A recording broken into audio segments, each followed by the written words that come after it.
Ibigay namin sa'yo, tingin ang dalangin at pagsamo ng bayan mo. Iba poong Jesus Nazareno.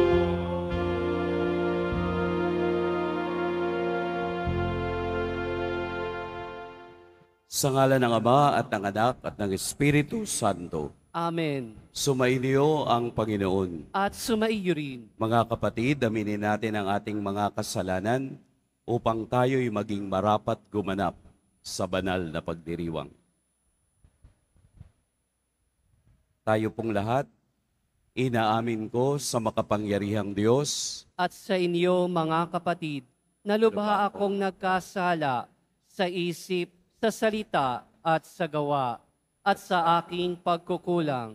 Kaya isinasamo ko sa mahal na Birheng Maria, sa lahat ng mga anghel at mga banal, at sa inyo, mga kapatid, na ako'y ipanalangin sa Panginoong ating Diyos.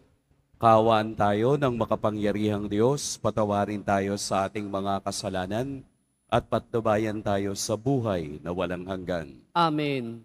Panginoon, kaawaan mo kami. Panginoon, kaawaan mo kami. Kristo, kaawaan mo kami. Kristo, kaawaan mo kami. Panginoon, kaawaan mo kami. Panginoon, kaawaan mo kami. Manalangin tayo.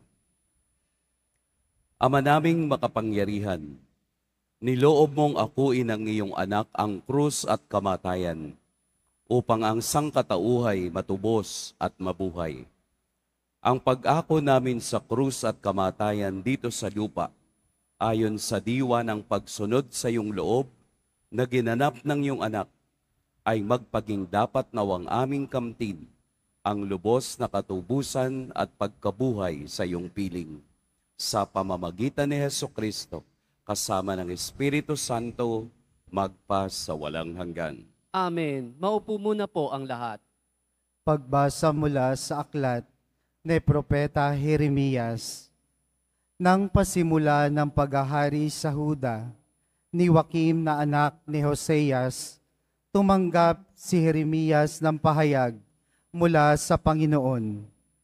Tumayo ka sa bulwagan ng templo at magsalita ka sa mga naninirahan sa lahat ng lungsod sa Huda na naparoon upang sumamba.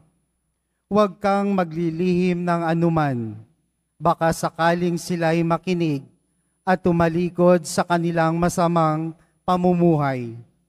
Kung magkagayon, pahihinuhod ako at hindi ko na itutuloy ang parusang inihahanda ko sa kanila dahil sa masasamang ginawa nila. Sasabihin mo sa kanila, sinasabi ng Panginoon, kung hindi kayo makikinig sa akin at kung hindi ninyo susundin ang mga utos ko sa inyo at di ninyo pakikinggan ang sinasabi ng propetang sinugo ko sa inyo, ang templong ito'y itutulad ko sa silo at gagamitin ng mga bansa ang pangalan ng lungsod na ito sa panunungayaw. Ang pahayag na ito ni Jeremias ay napakinggan ng mga saserdote, ng mga propeta, at ng lahat ng taong nasa templo ng Panginoon. Pagkatapos niyang magsalita, si Jeremias ay dinakip nila. Dapat kang mamatay. Bakit nagpahayag ka sa pangalan ng Panginoon na matutulad sa silo ang templong ito? Mawawasak ang lungsod at walang matitirang sinuman, at siya'y pinaligiran ng mga tao. Ang salita ng Diyos. Salamat sa Diyos.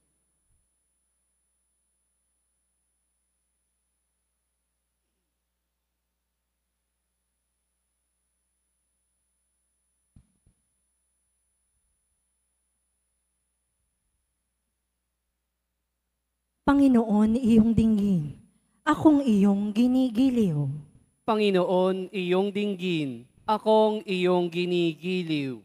Ang nangamumuhi ng walang dahilan, higit na marami sa buhok kong taglay. Daming sinungaling na nagpaparatang, ang hangad sa akin, ako ay mapatay. Ang pag-aari kong di naman ninakaw, nais nilang kunit, dapat daw ibigay. Panginoon, iyong dinggin, akong iyong ginigiliw. Dahilan sa iyo, ako'y inaglahi, napahiyang lubos sa pagkaunsyami. Sa mga kapatid, parang ako'y iba, sa kasambahay ko na'y di ako kilala. Ang pagmamahal ko sa banal mong templo, matinding matindi, sa kalooban ko, sa akin bumagsak, paghamak sa iyo. Panginoon, iyong dinggin, akong iyong ginigiliw. At sa ganang akin, ako'y dadalangin. Sa iyo, O Poon, sana'y iyong dinggin. Sa mga panahon na iyong ibigin, dahil sa dakilang pag-ibig sa akin, ang iyong pangakong pagtubos ay sundin. Panginoon, iyong dinggin, akong iyong ginigiliw. Tumayo na po ang lahat.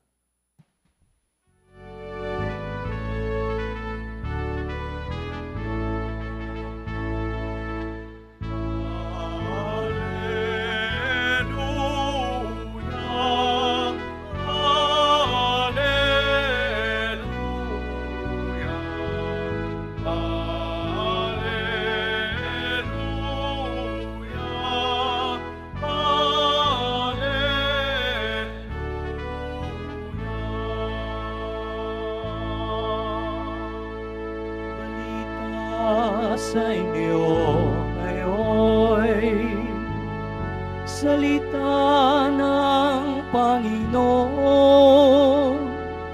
iiral habang panahon.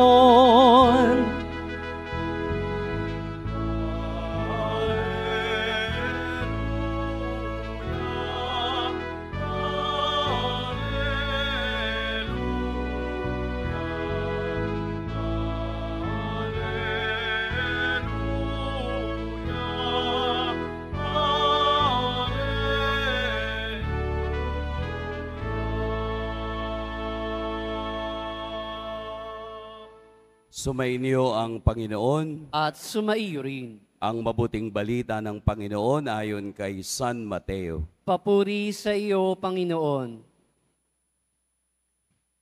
Noong panahong iyon, umuwi si Jesus sa kaniyang bayan at nagturo sa kanilang sinagoga. Nagtaka ang mga nakarinig sa kaniya. Sabi nila, saan kumuha ng karunungan ang taong ito? Paano siya nakagagawa ng kababalaghan? Hindi ba ito ang anak ng karpintero? Hindi ba si Maria ang kaniyang ina? At sina Santiago, Jose, Simon at Judas ang kaniyang mga kapatid na lalaki? At dito nakatira ang kaniyang mga kapatid na babae, hindi ba? Saan niya natutunan ang lahat ng ito? At ayaw nilang kilalanin siya. Kaya't sinabi ni Jesus sa kanila, ang propeta'y iginagalang kahit saan, liban sa kaniyang sariling bayan at sa kaniyang sariling sambahayan. At dahil sa hindi nila pagsampalataya, hindi siya gumaroon ng maraming kababalaghan. Mga kapatid, ang mabuting balita ng Panginoon. Pinupuri ka namin, Panginoong Hesu Kristo. Maupo muna po ang lahat. Sa lahat. Ngayon po'y matatapos na ang maghapon. Siguro sa huling pagkakataon, atin pong purihin at dakilain ang ating pong Jesus Nazareno. Kadalasan po, ito yung totoo. Hindi natin kayang kontrolin ang sinasabi ng ibang tao sa atin. Tama, no? Minsan, pag nagpakulay ka ng buhok, Ang sasabihin, ba't ganyan ang kulay ng buhok mo? Oh, imbis sasabihin, ang ganda naman, bagay sa'yo. Sasabihin pa, bakit hindi kulay blue o kulay red? Maraming tao sa paligid natin ang palaging may kuro-kuro at palagay tungkol sa atin. At hindi natin yung kayang mapigil. Ano lang ang ating kayang pigilin? Ang atin lamang kayang pigilin ay kung paano tayo tumugon sa sinasabi nila. May nabasa nga ako na isang English maxim. Sabi daw noon, people can only defend you kapag mayroon silang pakinabang sa'yo. Kakampihan ka lang ng tao kapag meron siyang mapapakinabang sa iyo. Pag wala na, hindi ka nila kayang kampihan. Sa atin pong ebanghelyo, ito yung pagkakataon sana na makita nila at maranasan ang kapangyarihang dala ni Jesus sa kanilang bayan.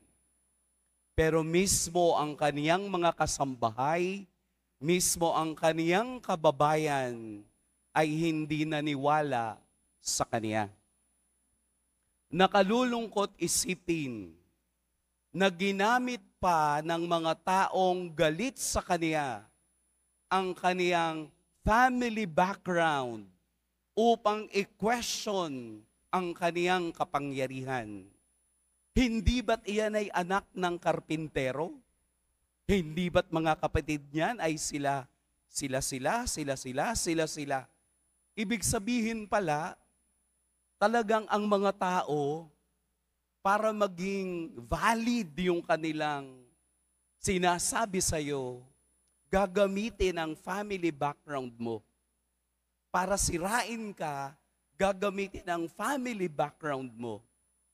And they fail to see the presence of God.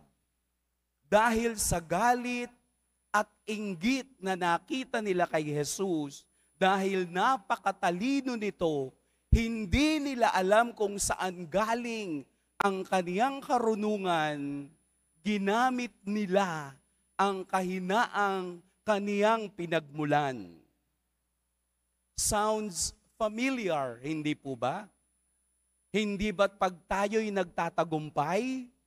Hindi ba't pag marami sa atin ang medyo nakalalampas sa normal na estado ng buhay, mayroon tayong mga kamag-anak at kaibigan na pipilit hihilahin ka pababa dahil wala kang karapatang magtagumpay. Sa karanasan ni Jesus, kaniyang ipinakita na sino mang taong walang pananampalataya kahit kailan hindi makatatanggap ng anumang himala mula sa Diyos. Ang kulang sa kanila ay ang paniniwala. Ang kulang sa kanila ay pananampalataya. Lagi po nating gamitin ang mga bagay na mabuti kesa sa bagay na nakikita nating masama. Mas maganda pong maging masaya tayo sa tagumpay ng iba. Mas maganda pong magdiwang tayo sa nararating ng iba kesa doon sa bagay na obviously kaya ka nagagalit dahil hindi mo narating ang narating nila. To make our playing grounds fair, para tayo ay pantay-pantay, binibigyan tayo ng Diyos ng kanya-kaniyang paraan para gamitin sa ating pagtatagumpay, kasama ang paghawak at pagkapit sa kapangyarihan at karunungan ng Diyos. Bakit ka hindi nagtatagumpay? Simple lang po. Kung ang lahat ng asong kumakahol sa karsada ay iyong babatuhin, hindi ka makararating sa pupuntahan mo. Mauubos ang energy mo sa kakabato sa mga kumakahol na aso. Ano pong ibig sabihin nun? Kung ang lahat ng kumakahol sa buhay mo ay pinapansin mo, hindi ka magtatagumpay. Mauubos ang oras mo kakapatol sa mga taong inggitero. Mapapagod ka. Mawawala ang focus mo sa gusto mong tagumpay. Kaya ang tamang paghihiganti sa mga taong naiinggit ay maging matagumpay ka na kasama ang Diyos sa iyong paglalakbay. Kaya hindi gumawa ng maraming himala si Jesus sa kaniyang bayan dahil kulang sila ng pananampalataya. Hindi po natin pwedeng pilitin ang Diyos na gumawa ng himala sa atin kung tayo mismo ay walang pananampalataya.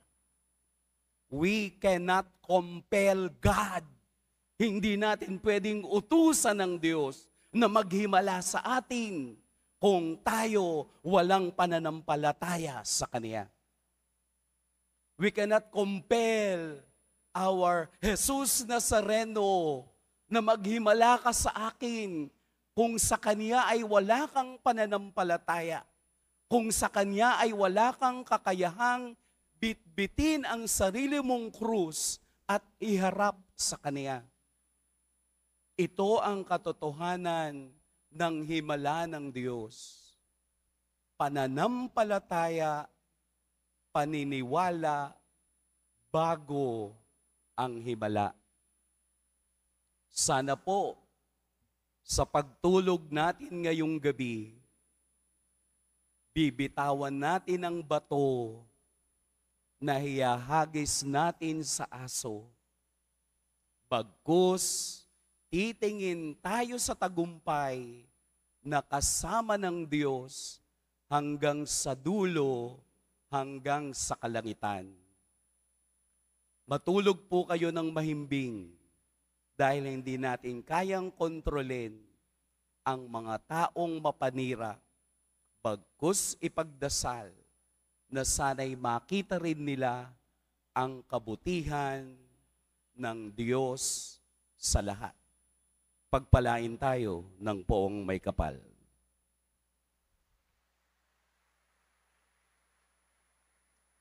Tumayo na po ang lahat. Mga minamahal kong mga kapatid, idulog natin sa mahal na pong Jesus Nazareno ang ating mga kahilingan. Taglay ang matibay na pananampalataya sa kaniyang pagkadiyos, ang tapat na pag-asa sa kaniyang kapangyarihan, at ang maningas na pag-ibig sa kaniyang puso. Mahal na poong Jesus Nazareno, kaawaan mo kami. Mahal na poong Jesus Nazareno, kaawaan mo kami. Upang ang Eucharistia na ating tinatanggap sa komunyon at inihahandog sa misa bilang alaala ng mga hirap ng mananakop ay magdulot sa atin ng wagas na pagmamahal sa Diyos at kapwa. Manalangin tayo. Mahal na poong Jesus Nazareno, kaawaan mo kami. Upang ang panalangin ni Jesus Nazareno sa halaman ng Getsemani, na dito'y pinawisan siya ng dugo, ay maghasik sa atin ng pagkahilig sa panalangin na siyang mabisang luna sa lahat ng karamdaman ng tao. Manalangin tayo. Mahal na poong Jesus Nazareno, kaawaan mo kami. Upang ang kaniyang koronang tinik, damit na purpura at krus ay magpaalala sa atin na ang kaniyang mga aral at simulain bilang hari ng sanlibutan ay dapat maghari sa ating isipan, angkan at lipunan. Manalangin tayo. Mahal na poong Jesus Nazareno, kaawaan mo kami. Upang sa bisa ng kaniyang pagpapasa ng krus sa mga lansangan sa Jerusalem, ay matuto tayong makiramay at makihati sa mga kahirapan at iisi ng kapwa. Manalangin tayo. Mahal na poong Jesus Nazareno, kaawaan mo kami. Upang tulungan tayo ng mahal na Birhen, ina ng hapis, na maging tunay na larawan ng kaniyang anak sa isip, wika at gawa, nang sa ganoon ay makamit ang ating kahilingan sa poong Jesus Nazareno. Manalangin tayo. Mahal na poong Jesus Nazareno, kaawaan mo kami. Ama naming mapagmahal na hayag sa salita, gawa, buhay at kamatayan ng iyong anak, na ang Diyos ay pag-ibig. Maipahayag dinawa namin ang katotohanan ito sa pamamagitan ni Jesus Nazareno, Panginoon namin magpas sa walang hanggan. Amen. Maupo muna po ang lahat.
Manalangin kayo mga kapatid upang ang paghahain natin ay kalugdan ng Diyos amang makapangyarihan.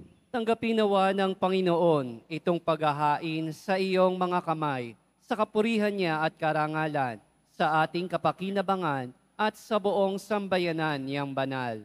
Ama naming lumikha, sa ikapagpapatawad ng mga kasalanan, maganap nawa ang paghahain ito na sa dambana ng krus ay siyang pumawi sa kasalanan ng buong mundo sa pamamagitan ni Hesukristo, kasama ng Espiritu Santo, magpas sa walang hanggan. Amen. Sumainyo ang Panginoon. At sumaiyo rin. Itaas sa Diyos ang inyong puso at diwa. Itinaas na namin sa Panginoon. Pasalamatan natin ang Panginoong ating Diyos. Marapat na siya ay pasalamatan. Ama naming makapangyarihan, tunay ngang marapat na ikaw ay aming pasalamatan. Iyong ipinasyang sa kahoy na krus, ang sangkatauhay tubusin ni Jesus. Sa punong kahoy nagkapuwang ang kamatayan. Sa kahoy na krus itinanghalang pagkabuhay. Sa punong kahoy nanaig ang sumuway sa iyo. Sa kahoy na krus siya'y nadaig ng masunuring anak mo. Kaya kaisa na mga anghel na nagsisiawit ng papuri sa iyo, nang walang humpay sa kalangitan, kami nagbubunyi sa iyong kadakilaan.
Ang lahat. Ama naming banal, ikaw ang bukal ng tanang kabanalan. Kaya't sa pamamagitan ng Espiritu, gawin mong banal ang kaloob na ito upang para sa amin maging katawan at dugo ng aming Panginoong Heso Kristo. Bago niya pinagtiis ang kusang loob na maging handog, hinawakan niya ang tinapay, pinasalamatan kaniya, pinaghati-hati niya iyon, iniabot sa kaniyang mga alagad at sinabi, "Tanggapin ninyong lahat ito at kanin, ito ang aking katawan na ihahandog para sa inyo."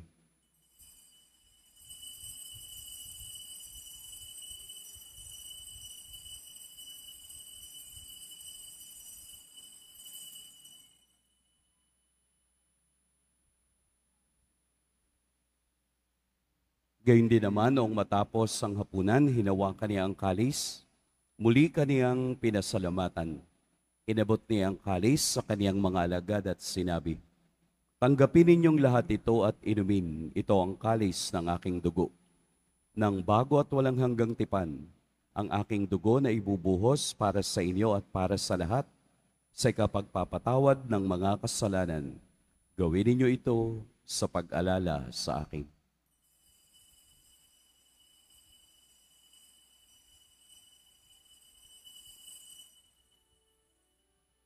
Tumayo na po ang lahat.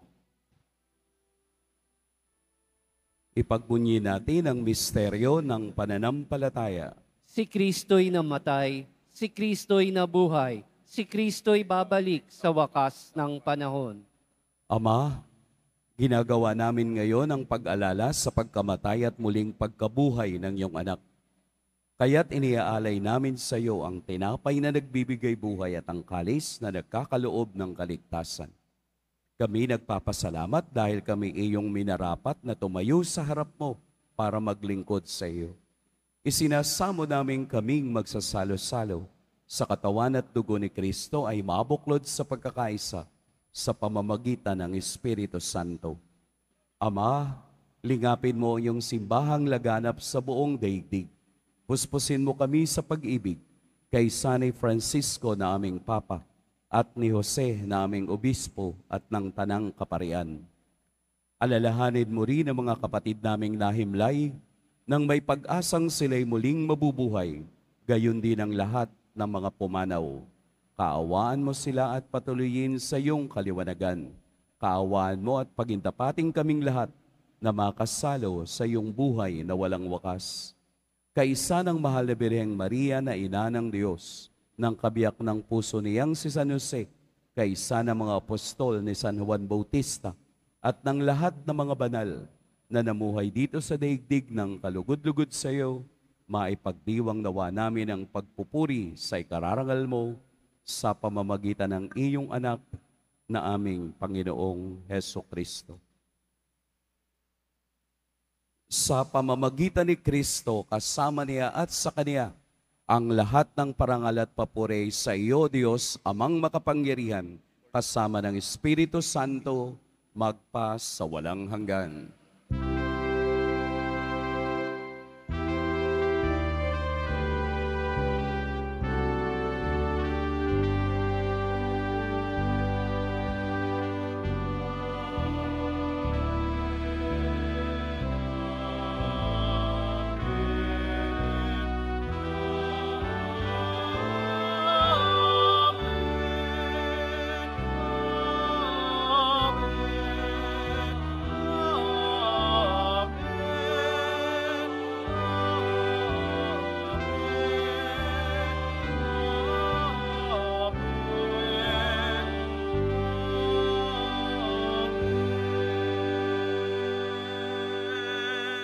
Sa tagubili ng nakagagaling na utos at sa turo ni Jesus na Panginoon natin at Diyos, awitin natin ng lakas loob.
Hinihiling namin kami iadya sa lahat ng masama.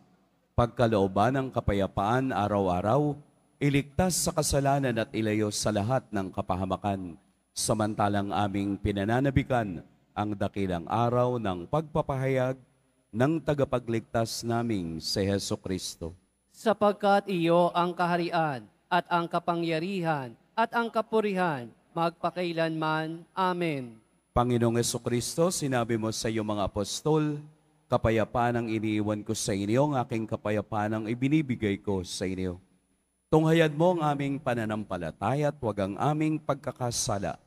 Pagkalooban mo kami ng kapayapaan at pagkakaisa ayon sa iyong kalooban, kasama ng Espiritu Santo, magpa sa walang hanggan. Amen. Ang kapayapaan ng Panginoon naway laging sumainyong lahat. At sumaiyo rin. Magbigayan kayo ng kapayapaan sa isa't isa. Kordero ng Diyos na nag-aalis ng mga kasalanan ng sanlibutan, maawa ka sa amin. Kordero ng Diyos na nag-aalis ng mga kasalanan ng sanlibutan, maawa ka sa amin. Kordero ng Diyos na nag-aalis ng mga kasalanan ng sanlibutan, ipagkaloob mo sa amin ang kapayapaan. Lumuhod po ang lahat.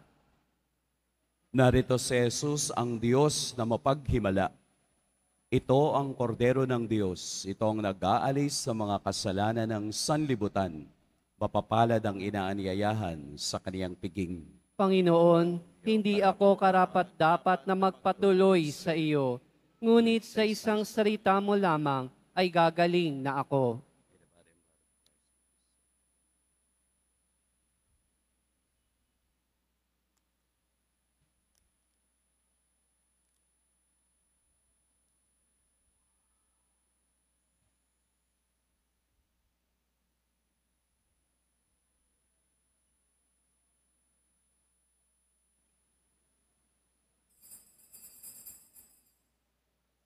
Para sa lahat ng tatanggap ng banal na komunyon, sasagot po tayo ng Amen pagkasabi ng pari o ng lay minister ng katawan ni Kristo at isubo agad sa bibig bago umalis sa harapan ng pari o lay minister. Sumunod po tayo.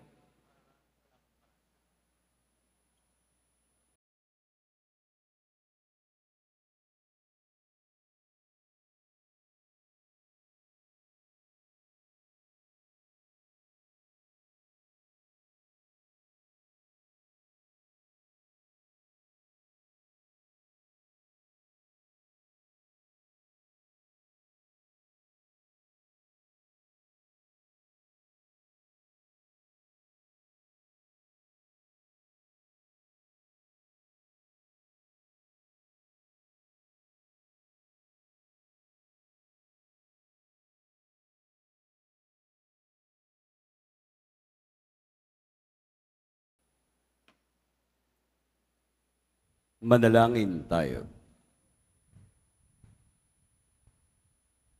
Panginoong Hesukristo, kaming nagsalo-salo sa banal na pakikinabang ay nakikiusap sa iyo na ang mga nasagip ng kahoy na krus na nagbibigay buhay ay iyong ihatid sa pagkabuhay sa kaluwalhatian, sapagkat ikaw ang Panginoon magpa sa walang hanggan.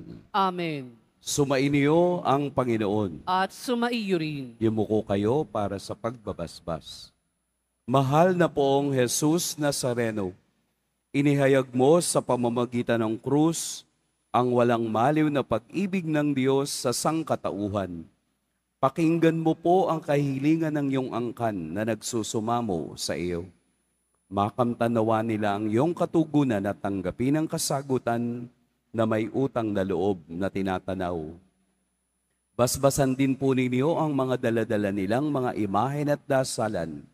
Sa pamamagitan ng bendisyon na ito, naway maalala nila ang mga pangako nila noon sa biniyag, na ikaw ang kanilang iibigin at paglilingkuran bilang Panginoon magpa sa walang hanggan. Amen. At pagpalain kayo ng makapangyarihan at mapagmahal na Diyos, ang Ama at Anak at Espiritu Santo.